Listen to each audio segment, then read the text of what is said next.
මෛත්‍රී කරුණා ගුණ. පැවිද්දන් හැකිතාක් දුරට ස්වකීය ශාස්තෘවරයාණන් වහන්සේ වන බුදුරජාණන් වහන්සේ අනුගමනය කළ යුතුය. ඒ භාග්‍යවත් බුදුරජාණන් වහන්සේ සතුරු මිත්‍ර විශේෂ විභාගයක් නැතිව සෑම සතුන් කෙරෙහිම මෛත්‍රී කරුණාවෙන් යුක්ත වූ සේක. උන්වහන්සේ මිතුරාට මෙන් සතුරාටද යහපතක් කළ සේක. ලෞතුරා බුදු බවට පැමිණෙන්නට පෙර බෝසත් කාලයේදීද එසේ කළ සේක.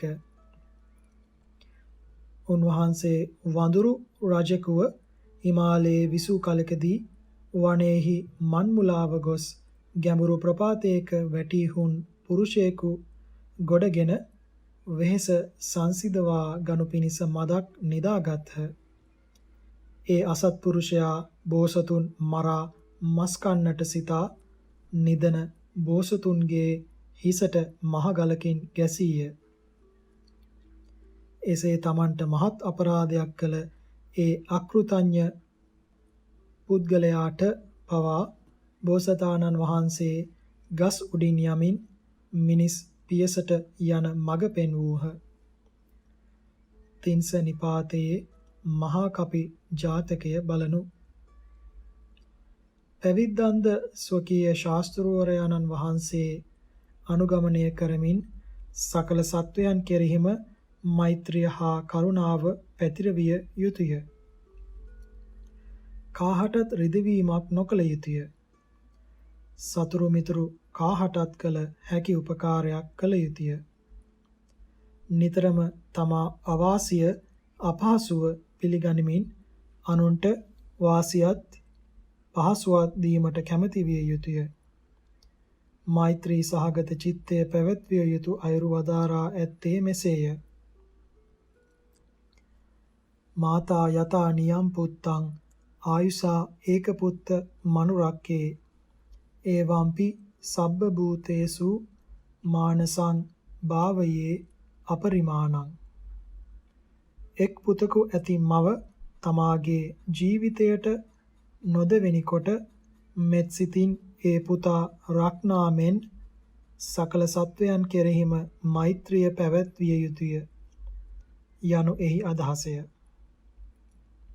එබඳු මෛත්‍රියක් ඇත්තෝ අනුන්ගේ යහපත පිණිස මණිකාර කුළුපඟතිස්ස තෙරුන් වහන්සේ මෙන් තමා වහන්සේම දුක් විඳිති.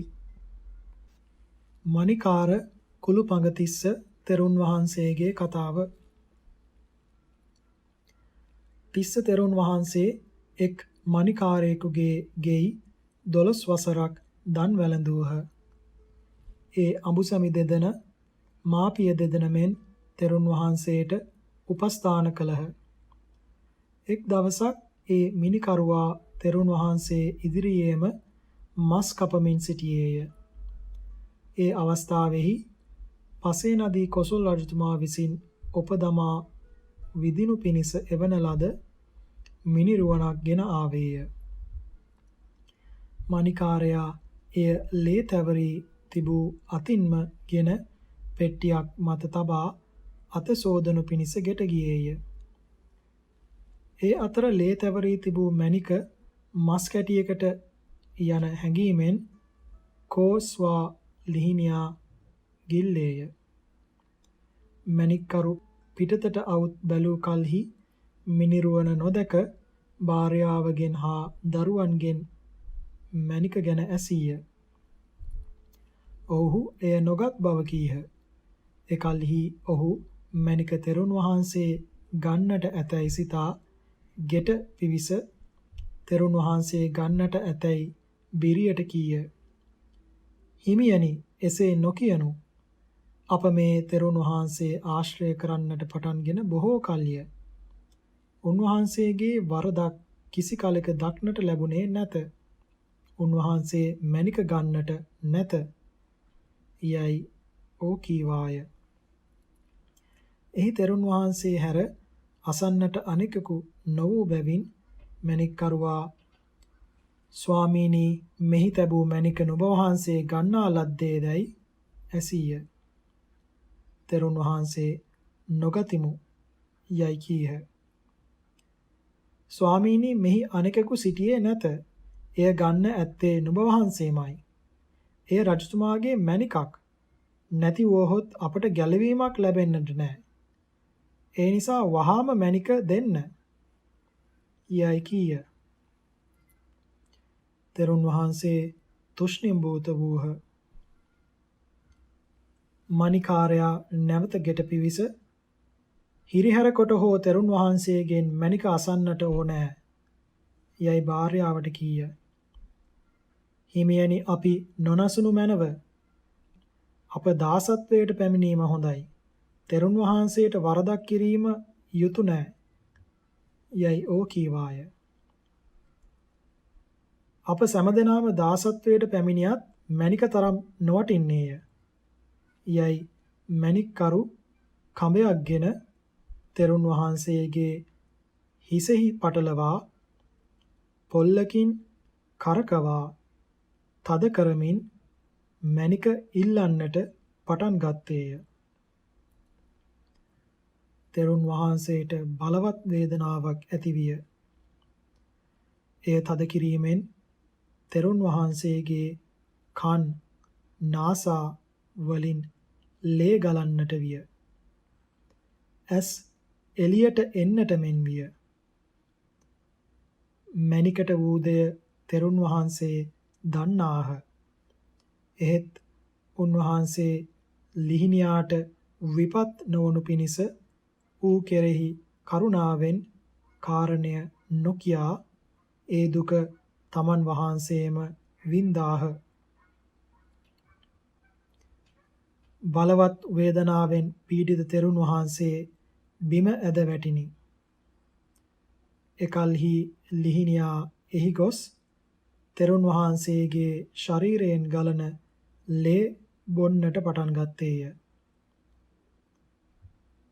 කෝප වී සිටි මණික්කරුවා "තෝ මෙහි කුමට ආවේද?" යයි කියා ලිහිණියාට පාපහරක් ගැසීය. ඒ පහරින් ලිහිණියා මැරී වැටින. එකල්හි තෙරුන් වහන්සේ උපාසකය හිස් වෙලුම් මදක් බුරුල් කොට ලිහිණියා මලේ දැයි බලන්න යයි කීහ. කෝප වී සිටි මණික්කරුවා "නුඹත් ලිහිණියාමෙන් මැරෙන්නේය" යයි කීය. තෙරුන් වහන්සේ ලිහිණියා මල බව දැන උපාසකය මේ ලිහිණියාගේ බඩ පලා බලන්න යයි වදාළහ. මණික්කරුවා ලිහිණියාගේ බඩ පලා මණික සොයාගෙන බියෙන් වෙවුලමින් තෙරුන් වහන්සේගේ පාමුල වැඳ වැටි "මා නොදැන කළ වරදට සමාවනු මැනව" යයි කීය. උපාසකය මෙය අපගේ හෝ තොපගේ වරදක් නොව සංසාර දෝෂයමයි. මම තොපට සමාවෙමි යයි කීහ. ස්වාමීනි මට සමාවන සේක් නම් පෙරසේම මාගේ ගෙයි දන් වළඳනු මැනව යයි මණික්කරු කීහ. තෙරුන් වහන්සේ උපාසකය මෙය සිදු වූයේ අනුන්ගේ ගෙවලට ඇතුළු වූ නිසාය. මෙතැන් පටන් මම කිසිවෙකුගේ ගෙයකට නොපිවිසෙන්නෙමි යයි කියා පා දෙක ක්‍රියා කරවිය හැකිතාක් පිඬුසිඟා වළඳින්නෙමි යයිද කීහ. තෙරුන් වහන්සේ නොබෝ කලකින්ම ඒ ව්‍යාධියෙන්ම පිරිනිවි ගියහ. මණික්කරු කලුරිය කොට ඒ පාපයෙන් නරකයෙහි උපන්හ. තෙරුන් වහන්සේට කරුණාව දැක් වූ භාර්යාව මරණින් පසු දෙව්ලොව උපන්නාහ. ගිලනුන්ට උවටැන් කිරීම ගිලානෝපස්ථානය තථාගතයන් වහන්සේ විසින් වර්ණනා කරන ලද සත් ක්‍රියාවකි. අනාගත සංසාරයේ නිරෝග භව ලබා දෙන උතුම් පින්කමකි. පැවිද්දෙකු ගිලන් වූ අවස්ථාව අන්‍ය පැවිද්දන්ගේ මෛත්‍රී කරුණා ගුණ ක්‍රියාවේ යෙදවීමට ඇති හොඳ අවස්ථාවකි. ගිලානෝපස්ථානය තථාගතයන් වහන්සේ විසින්ද නොඑක් වර කරන ලද්දකි. එය ස්ථවීර නවක මධ්‍යම සියලුම පැවිද්දන් විසින් කළ යුත්තකි. කිරීමෙහි ශක්තිය ඇති කෙමුතු තත්වයක වුවද සිටින පැවිද්දන් විසින් ගිලානෝපස්ථානය කළ යුතුය. එක් දවසක තථාගතයන් වහන්සේ ආනන්ද ස්ථවීරයන් වහන්සේ සමග භික්ෂූන්ගේ සෙනසුන බලා ඇවිදිනසේක් එක් රෝගාතුර වූ භික්ෂුවක් වෙසෙන විහාරයකට පැමිණිසේක. මල මුත්‍ර ගොඩේ වැතිරී ඉන්නා ඒ රෝගාතුරු භික්ෂුව දැක තථාගතයන් වහන්සේ ඔහු වෙත ගොස් මහණ තොපගේ රෝගය කුමක්ද යයි අසා වදාළ කලෙහි භාග්‍යවතුන් වහන්සේ මාගේ රෝගය උදර රෝගයක් යයි ඒ භික්ෂුව කීය. මහණ තොපට උපස්ථායකයෙක් ඇතිදැයි තථාගතයන් වහන්සේ වදාළ කලෙහි ස්වාමීනි උපස්ථායකයෙකු නැහැ යයි ඒ භික්ෂුව කීහ. මහණ භික්ෂූහු කුමක් නිසා තට උපස්ථාන නොකරෙද්දැයි තථාගතයන් වහන්සේ වදාළ කලෙහි ස්වාමීනි මම අන්‍ය භික්ෂූන්ගේ වැඩ නොකරමි. ඒ නිසා අන්‍ය භික්ෂූහු මට උපස්ථාන නොකරති යයි ඒ භික්ෂුව කීහ. එකල්හි තථාගතයන් වහන්සේ ආනන්ද ස්ථවීරයන් වහන්සේ දෙස බලා ආනන්දය මේ භික්ෂුව නාවනු පිණිස වතුර ගෙනෙනු යයි කීහ. ආනන්ද ස්ථවීරයන් වහන්සේ එසේ ස්වාමීනි කියා වහා ගොස් වතුර ගෙන ආහ. ඉක්බිති රෝගාතුර භික්ෂුව ඉවතට ගෙන නෑවූහ. තථාගතයන් වහන්සේ වතුර වත් කළහ. ආනන්ද හිමියෝ රෝගියා පිරිසිදු කළහ.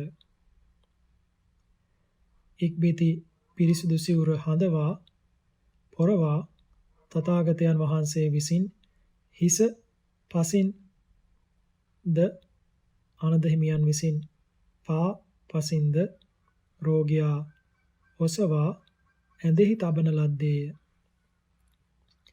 අනතුරුව ආනන්ද හිමි ඒ භික්ෂුවගේ අපවිත්‍ර සිවුරු සෝදා පිරිසිදු කර ගෙයද පවිත්‍ර කළහ. ඉක්බිති තථාගතයන් වහන්සේ විහාරයට වැඩ මේ කාරණයෙන් භික්ෂූන් රැස් කරවා මහණෙනි අසවල් විහාරයේ රෝගී භික්ෂුවක් ඇද්දේදැයි ඇසූහ. එසේ ස්වාමීනි යයි භික්ෂූහු සැලකළහ. මහණෙනි ඒ භික්ෂුවට උපස්ථායකයෙක් ඇද්දේදැයි ඇසූ කලෙහි ස්වාමීනි නැත යයි භික්ෂූහු කීය. කුමක් හේයින් ඒ මහණහුට භික්ෂූහු උපස්ථාන නොකරෙද්දැයි වදාළ කලෙහි ඒ මහණ අන්‍ය භික්ෂූන්ටද උපස්ථාන නොකරන්නෙකි. එබැවින් ඔහුට භික්ෂූහු උපස්ථාන නොකරති යයි සැලකළහ. එකල්හි තථාගතයන් වහන්සේ මෙසේ වදාළසේක. මහා වග්ග චීවරක්ඛන්දකයන් කොටසක්. මහණෙනි නුඹලාට උපස්ථාන කරන මවක් හෝ පියෙක් නැත. මහණෙනි තෙපි ඔවුනොවුනට උපස්ථාන නොකරන්නාහු නම් කවරෙක් තොපට උපස්ථාන කෙරෙද්ද? මහණෙනි මගේ අවවාදය පිළිගැනීම වශයෙන් යමෙක් මාහට උපස්ථාන කරන්නේද ඒ ගිලනාහට උපස්ථාන කරන්නේය. මහණෙනි රෝගී භික්ෂුවක්ගේ උපාධ්‍යායෙක් වේ නම් උපාධ්‍යයා විසින් දිවිහිමියෙන් රෝගියාට උවටැන් කළ යුතුය. රෝගියාගේ සුවය ගැන බලාපොරොත්තු විය යුතුය. ආචාර්යෙක් ඇත්නම් ඒ ආචාර්යයා විසින් දිවිහිමියෙන් උපස්ථාන කළ යුතුය. රෝගියාගේ සුවය බලාපොරොත්තු විය යුතුය.